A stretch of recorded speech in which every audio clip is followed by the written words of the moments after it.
തൊപ്പി ഗ്യാങ്ങിനെതിരെ അന്വേഷണത്തിന് ഉത്തരവിട്ടിരിക്കുകയാണ് ഇപ്പോൾ സംസ്ഥാന പോലീസ് മേധാവി അഡ്വക്കേറ്റ് ശ്രീജിത്ത് പെരുമനയുടെ പരാതിയിലാണ് DGP റവാഡ ചന്ദ്രശേഖർ ഉത്തരവിട്ടിരിക്കുന്നത്. കേരള സംസ്ഥാന സൈബർ ഓപ്പറേഷൻസ് പോലീസ് സൂപ്രണ്ട് ഈ വിഷയം അന്വേഷിക്കുമെന്നാണ് മനസ്സിലാക്കേണ്ടത്.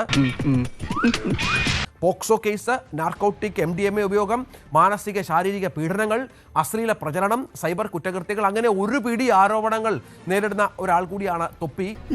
ഒരു തന്തയ്ക്ക് ഗതികേട് വരരുത്. ഇയാൾ സമൂഹത്തിന് വലിയൊരു മെനസാണ് എന്ന തരത്തിലുള്ള ആരോപണമൊക്കെ നേരത്തെ വന്നിരുന്നു. ഇപ്പോൾ ഇതാണ് ഇതടക്കം അന്വേഷിക്കാനാണ് ഉത്തരവിട്ടിരിക്കുന്നത്.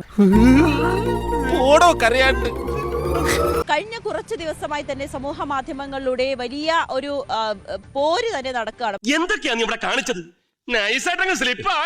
അതിൽ മമ്മു എന്ന് പറയുന്ന തൊപ്പിയുടെ സുഹൃത്തുക്കളൊക്കെ ഉണ്ട്, 2-3 പേരുണ്ട്. അപ്പോൾ ഇവരാണ് പെട്ടെന്ന് തൊപ്പിയുമായി അടിച്ചു പിരിയുകയും പിന്നീട് അവർ സ്വന്തമായി ഒരു യൂട്യൂബ് ചാനലിലൂടെ വന്നിട്ട് തൊപ്പിക്കെതിരെ ഇത്തരത്തിലുള്ള ഗുരുതരമായ ആരോപണങ്ങളൊക്കെ ഉന്നയിക്കുകയും ചെയ്യുന്നത്.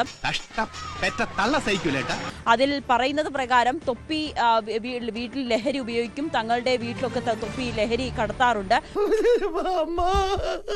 തൊപ്പി പണം നൽകില്ല, തൊപ്പിയുടെ അടിവസ്ത്രം പോലും ഞങ്ങളെ കൊണ്ട് കഴിയിപ്പിക്കും,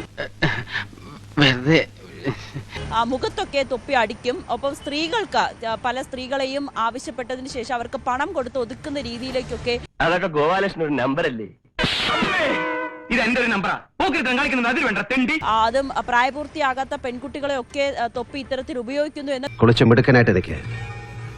പണി ഞാൻ തരുന്നുണ്ട്. ഇതിന്റെ അടിസ്ഥാനത്തിലാണ് ഇപ്പോൾ ഒരു ഉത്തരവ് ശ്രീജിത്ത് പെരുമന നൽകിയ പരാതിയിൽ ഉത്തരവ് ഇട്ടിരിക്കുന്നത്. എന്തുപറ്റി മനോഹരൻ ചേട്ടാ? ഇനി എന്തോന്ന് പറ്റാ? എന്നെ ജീവനോടെ കാണണമെങ്കിൽ ഇന്ന് നിങ്ങൾ കണ്ടോണം.